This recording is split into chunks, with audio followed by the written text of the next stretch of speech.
Welcome friends to the video lecture on types of economy. In my earlier lecture, I explained the meaning of economy. Now in this particular lecture, I will explain the types of economy. There are three types of economy. The first one is capitalist economy, second one is socialist economy, and the third one is mixed economy. Out of these three economies, in this particular lecture, I will explain the meaning of capitalist economy and the features of capitalist economy. In my next another lecture, I will explain the second type, and in another third lecture, I will explain the third type of economy. So let us see what are the types of economy and what particular content we are going to study in this particular lecture. Here on the screen we can see there are three types of economy. The first one is capitalist economy, second one is socialist economy, and third one is mixed economy. Out of this, in this particular lecture, we will concentrate on this first type of economy. Capitalist economy. Initially, I will explain the meaning of capitalist economy, then I will elaborate the features of capitalist economy. So let us see what is the meaning of capitalist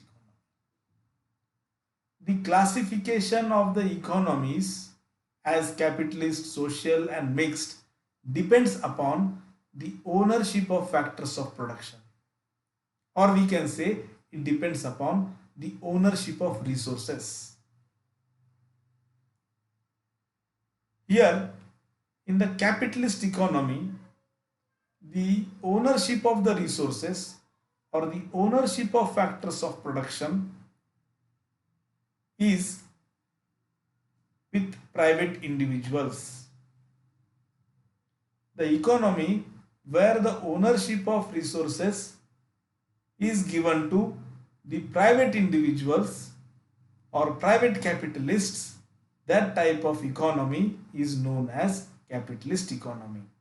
In other words, in capitalist economy, the ownership of the resources or the ownership of the factors of production is possessed by the private individuals. Then the second type of economy where the ownership of the factors of production or the ownership of the resources is possessed by the public or the general public. The ownership is with the general public. That type of economy is known as socialist economy. And the third type of economy is mixed economy, where there is the combination of capitalist economy and socialist economy. Means here in this type of particular economy, we can see the combined ownership of the resources. Means some of the resources is owned by private individuals and some of the resources is owned by the public authority. That type of economy is known as mixed economy.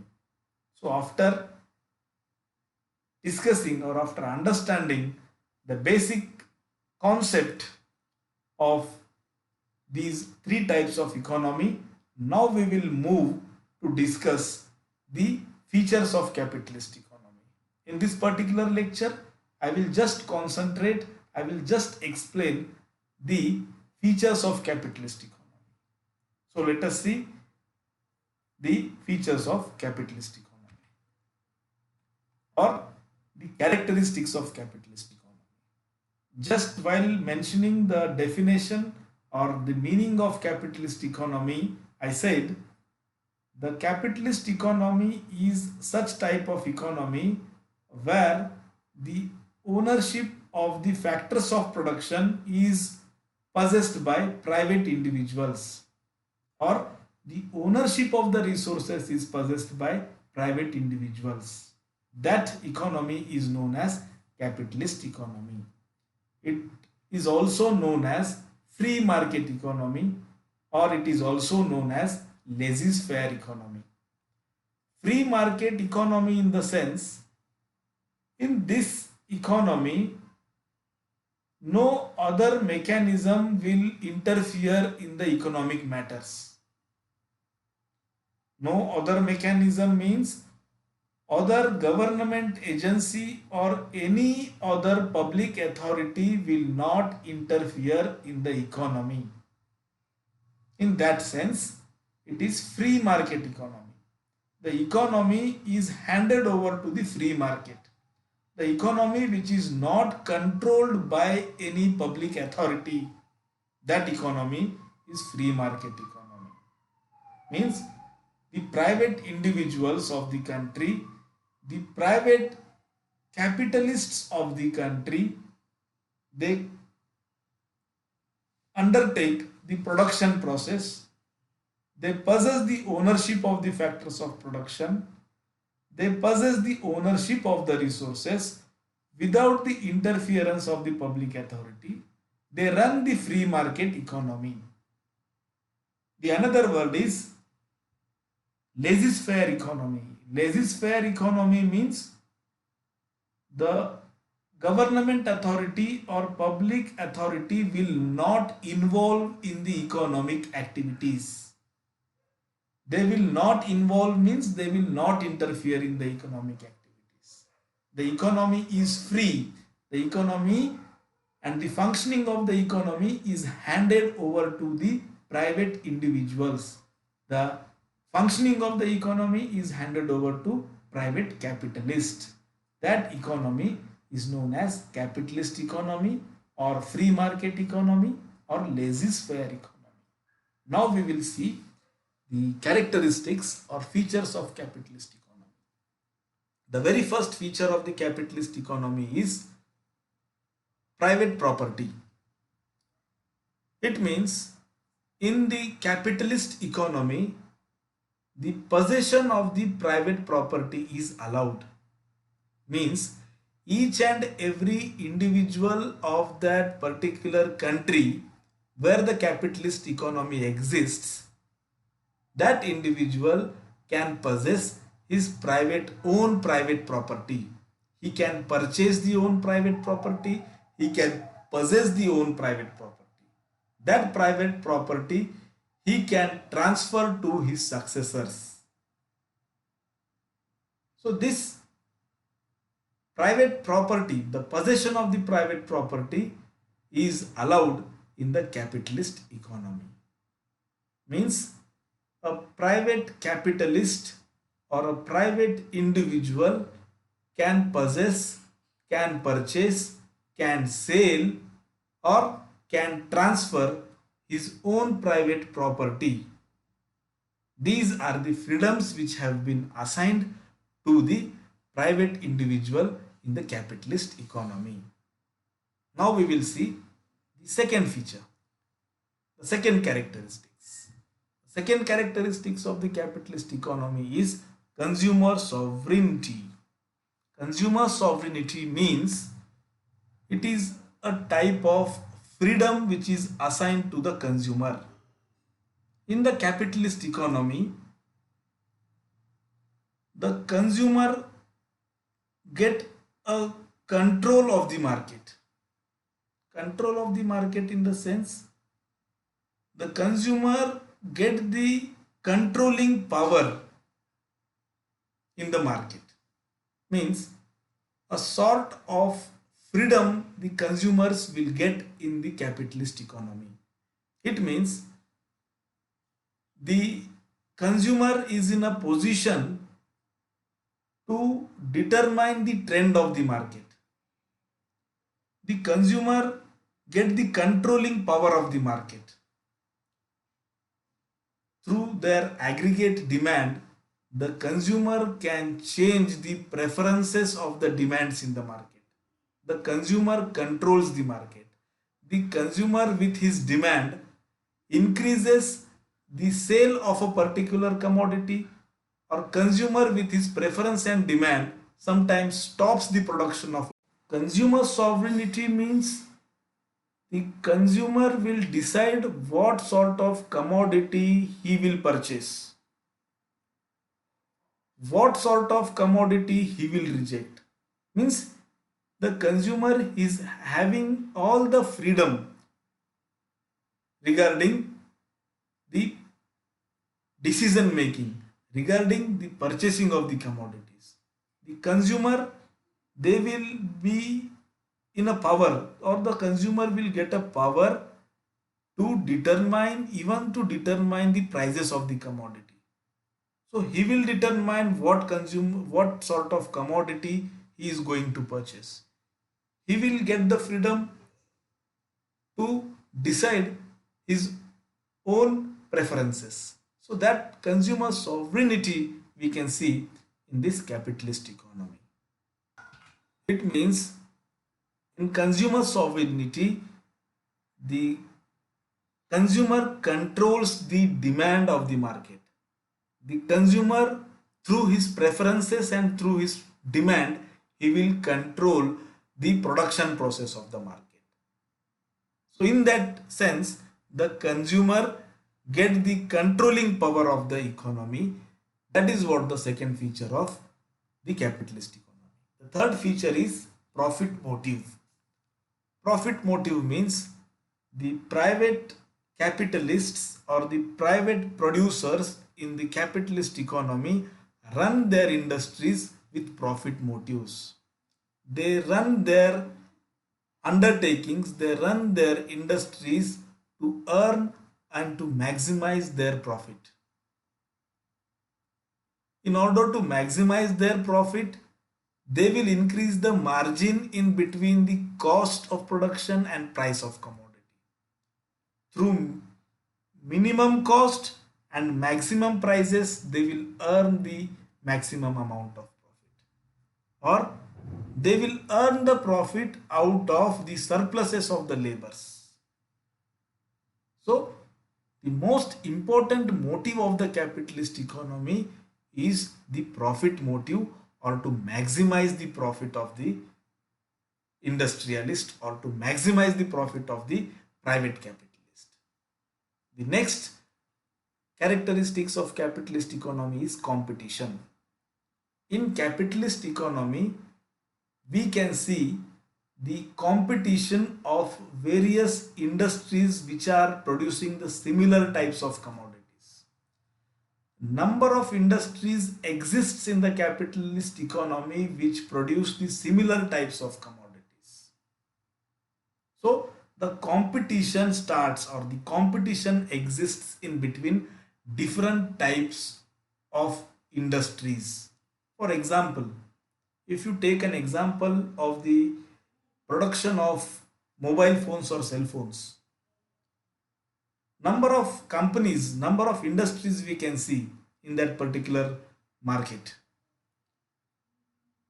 Apple is there, Samsung is there, Oppo is there, Vivo is there, and some other companies are functioning over there.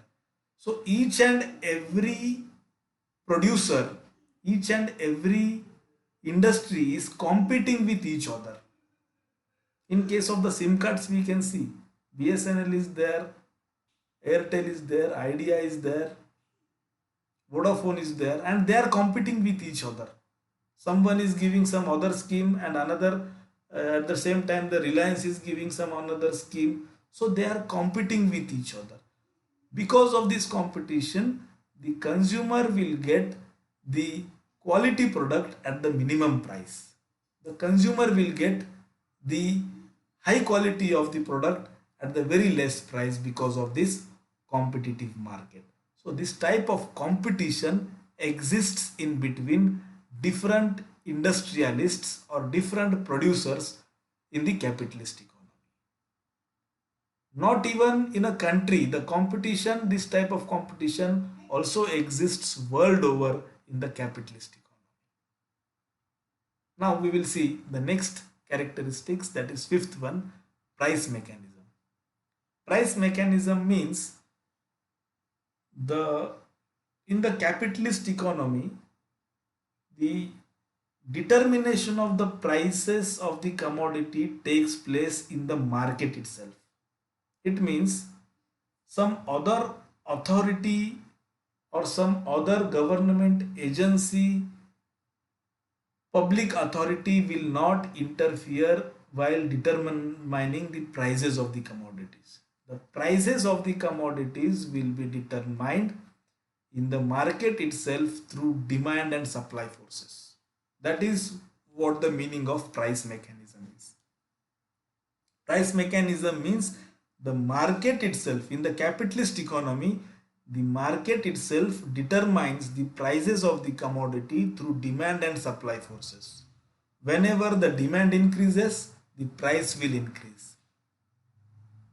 Whenever the supply increases, the price will reduce. So, while maintaining the competition, while the competition is going on in this competitive world, at some times the supply of the commodity of the prices, the supply of the commodities may increase. In that situation, the prices will fall, and whenever the demand increases, then prices will raise. Means the free market economy, in the free market economy, the prices will be determined by the demand and supply forces in the market. That is the fifth characteristics of capitalist economy. The next sixth characteristics is minimum government intervention. As I mentioned in my earlier lecture while explaining the meaning of economy, that the government supervision and government intervention is essential in every type of economy, because the government gives the framework of the economy, it creates a framework of the economy. So here in this capitalist economy, the minimum intervention of the government is expected. Means here the role of the government in the capitalist economy is just to supervise the activities of the economy, not to intervene in the matters of the economy. Once again, I will repeat this particular point. The role which is assigned to the government in this economy is to supervise the economy, not to intervene the economy. Means very minimum interference of the government we can see in this capitalist type of economy. Just the government, the role of the government in this type of economy is to give a broad framework to the economy, in that within which the economy can perform. So the supervision is the activity of the government in this type of economy. The seventh characteristics of capitalist economy is class conflict. Class conflict means the conflict in between haves and have-nots, the conflict in between capitalists and worker, means capitalist class and working class, the conflict in between the capitalists, industrialists and workers who are working in the industries. Conflict for what? Most of the times the have-nots, means the working class, start their conflict, start the agitation, start the movement in order to get the higher wages. Because in this capitalist economy, the industries are motivated by this maximum amount of profit motive. They try to earn more and more profit out of the cutting of the wages of the workers. So by giving minimum wages of the workers, so what the workers do, they will start agitating with the capitalist class, with the industrialists. And why they agitate? They agitate in order to get more and more wages. Sometimes this agitation turns into the violation. Sometimes this agitation, sometimes this class conflicts turns into the violation. It will create a mass movement in that particular country.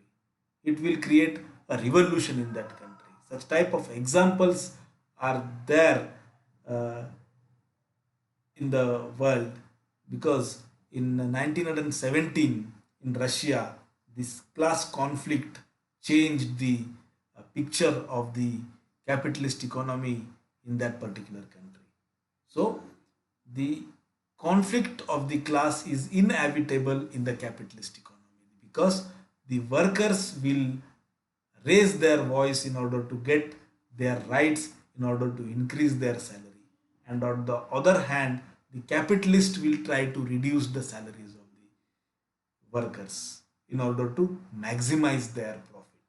So this class conflict is inevitable in the capitalist economy. And the last characteristics of capitalist economy is inequality of income and wealth.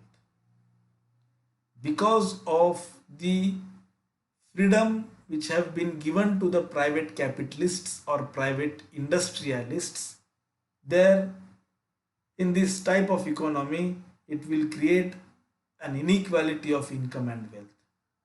Means it creates the class of haves and class of have nots. The concentration of the wealth of that particular country is with the few industrialists or few capitalists. So very few of the industrialists and few of the capitalists, they dominate over the economy. They possess or they concentrate the maximum wealth in their hands. The maximum wealth of the economy they concentrate in their hands. So it will create an inequality of a sort of inequality of income and wealth in the country.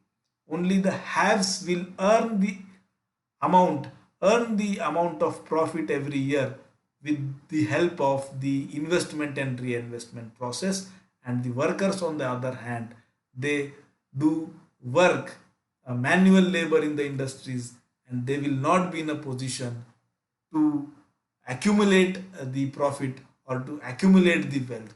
Just the capitalist class, the industrialist class, they will accumulate the wealth, and the workers will not get a chance to accumulate the wealth because of the inequality which has been created in that particular country through capitalist economy. So in this way, we can explain the different characteristics, 8 characteristics or the features of capitalist economy. In my next lecture, I will explain the second type of economy, that is socialist economy, and the characteristics of socialist economy. Thank you very much.